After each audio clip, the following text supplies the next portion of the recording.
Alright, so these are my textbook connections. I'm going to start with the Language Classroom Chapter 2.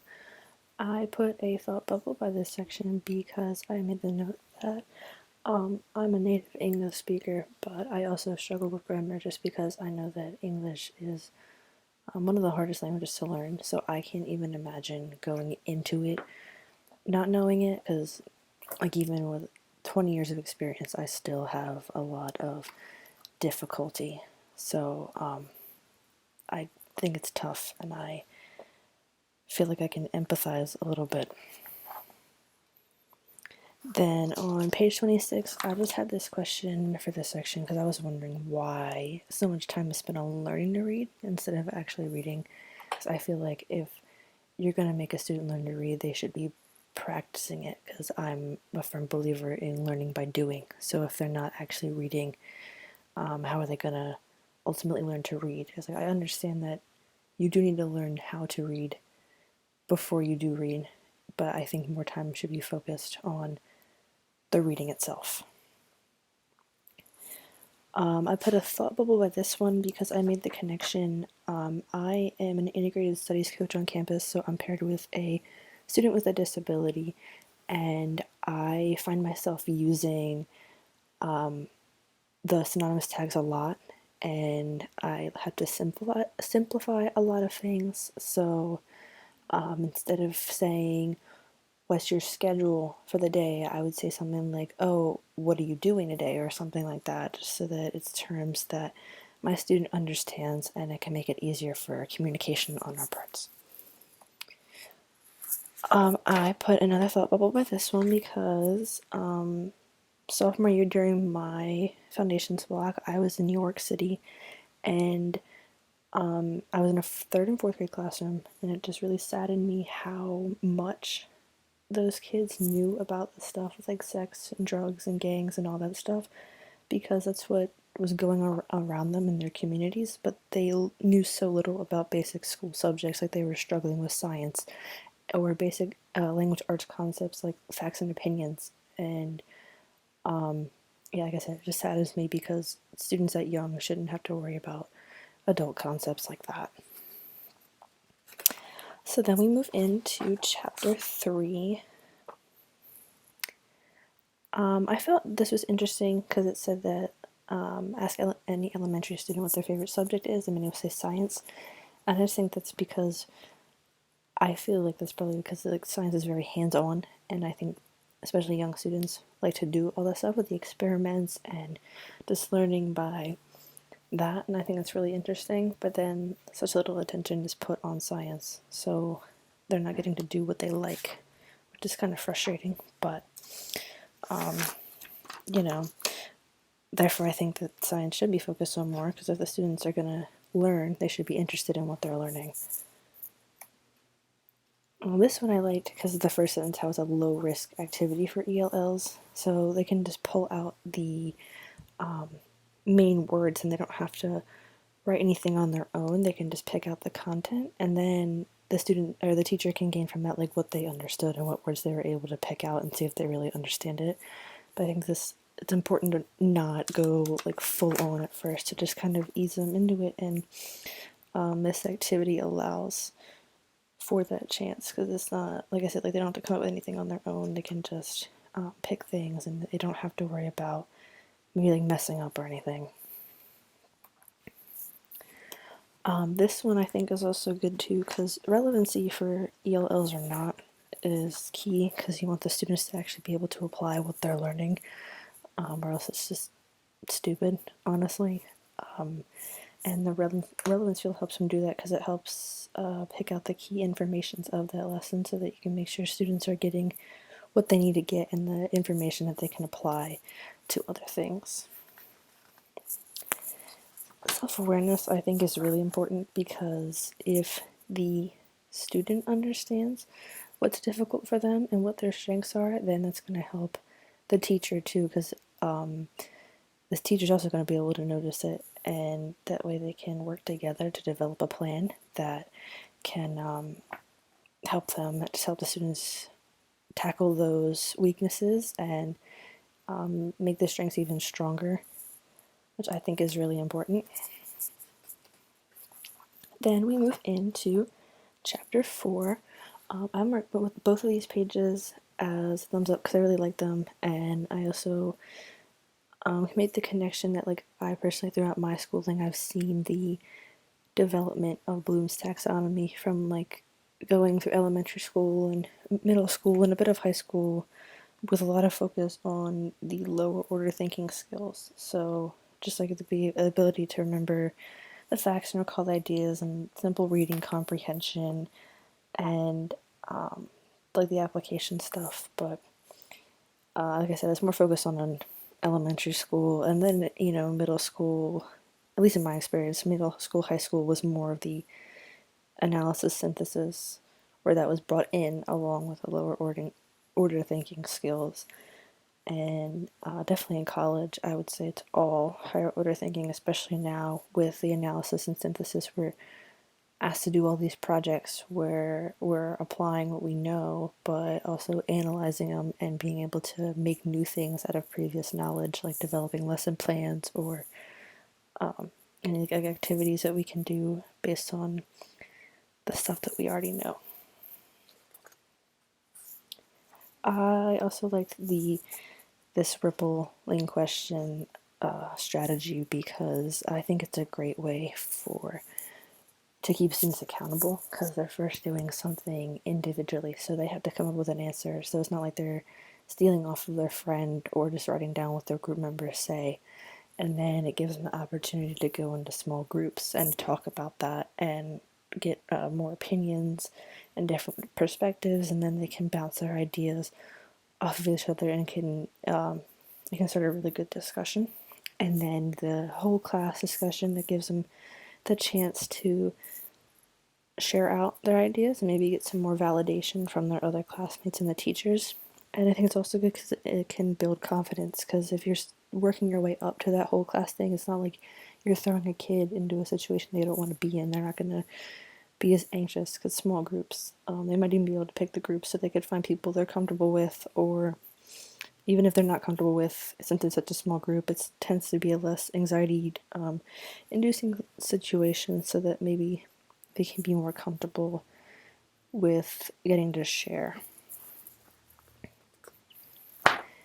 Interviews, I like this because I've never really thought about it like this, because I didn't realize how easy they would be. Because when you're interviewing someone, you're not going to ask simple questions. Well, I mean, you'll start with the simple questions, but then you get into deeper ones. Like, I just helped my integrated studies student with a project where she had to interview someone, and they started off with questions like, oh, where'd you go to high school? Where'd you grow up? Stuff like that. But then they got into a lot deeper questions about their opinions on current events and things like that. And I think that gave us a really deep understanding of our person, our interviewee, and gave us a lot of perspective on her life experiences and how she grew up, and like how that's affected who she is now and her current opinions on the world. And I think that's just really cool, because I think it's easy for students too, because like the textbook said, they can find parents or a community helper or even like other classmates, just to get to know them better and establish that sense of community. Wait time, I think, is really important, because like I keep using this word like it's stupid if a teacher's just gonna ask you a really deep question and give you 3 seconds to think of an answer. Like, that's not realistic, because nobody is going to think of an answer that quickly, at least a deep answer that quickly. And especially for ELLs, like, they might need the time to really process what the teacher's asking, because maybe they don't understand a word that she said, or how the phrase works together. And then they need to have time to develop an answer. So they need a lot longer than 3 to 5 seconds. I know on the next page after this one, it says that a teacher, the longest record wait time was 36 seconds, and I think that's pretty good. I think it's a decent time to at least think of the beginning of your answer, and then maybe as other people are sharing, you can better finalize that. Alright, so then we move into the total participation techniques, chapter 9. I really like these last two chapters just because like they were a good wrap up, I think. So I started off on page 140. I gave this section a thumbs up because I think it's really important for teachers to know their students and like know their needs and their interests and all that, because that's going to make them planning instruction a lot more effective. And then also the assessment techniques too, that they can plan which ones will best suit their students and their learning styles, that will show like the students' knowledge that they gain, so that they can begin to plan future lessons. So let's say, you know, like what we're talking about is giving the students a voice and a choice. Like if they are better at writing a paper as teacher, well, the teacher will know that and give them the option to do that instead of doing a PowerPoint. Or if a student's better at art, they can maybe create a visual piece instead of writing a paper, something like that, just so that they're still getting all of their knowledge across, and they're showing the teacher that they understood the content and that they're able to move forward. But they're doing it in a way that makes sense to them, and that's really important that the teacher knows that. I really like quick writes because I think that they're a really good way to just like assess the students' analytical knowledge, and they're also their higher order thinking skills, like it says here. But I also just think it's easy because it doesn't take very long, and it's a good, like, I feel like you don't really need to write a lot if you're just doing a quick write. I mean, obviously, but you don't really need to write a lot if to show your understanding. You can really just write a sentence or two that answers the question, and from that the teacher can get a pretty good understanding of where the student's at, and if they need help in any areas, and they can also see their strengths. I really liked this section because, like, I even underlined it about the one-liner wall. It said it was like the wall where everybody was welcome, and I think that's just a really important thing to do to establish that sense of community, because once you do that, then the students are going to start forming relationships with each other and building trust, which is great in the classroom, because then in the future they're going to be more comfortable to share out and share their ideas and give the other classes their other classmates their different perspectives. And especially with ELLs, I think that's important because they tend to not be as confident sharing out because they're worried that they're gonna mess up, or they don't have, or they're not gonna know the information, that they're not gonna get it correct. But if they become more comfortable and they're in a welcoming environment, then I think that their chances of sharing are going to increase, just because that they're going to want that, and they're going to see that people are not going to make fun of them or anything. So it's going to help them in the long run, because then they get practice. This section I think was really good too, because I think that grades should accurately represent the student's learning, but they don't necessarily need to be done through like formal assessments like tests and quizzes and all that. Like I said in the first underline, like that sentence there, they should be, of course, they should test the knowledge, but not test. They should be able to demonstrate it. Students, like, I think the TBTs are really good because that's how the students are learning, and that could be used as assessments just to show. And they're not, like, I know that tests and quizzes too can bring a lot of anxiety to students, but TPTs, I think, make that easy for students to express their ideas in a way that makes sense to them, and then the teachers can then take those and use them as this assessment. Because, like, and then like the bottom section, like, you get a test score that doesn't really make sense with how the student's doing in class. That's kind of weird, but yeah. Then we move into the final chapter, chapter 10. I really like this chapter.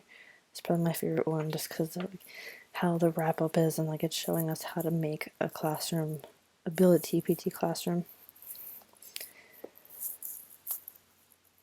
Yeah, this quote, I put a thought bubble by just because it saddened me, because it was talking about a student who was in a teacher's class, and she was doing really, really well with a quick draw, and the teacher noticed that she had a lot of higher order thinking because she was being very analytical and using symbolism.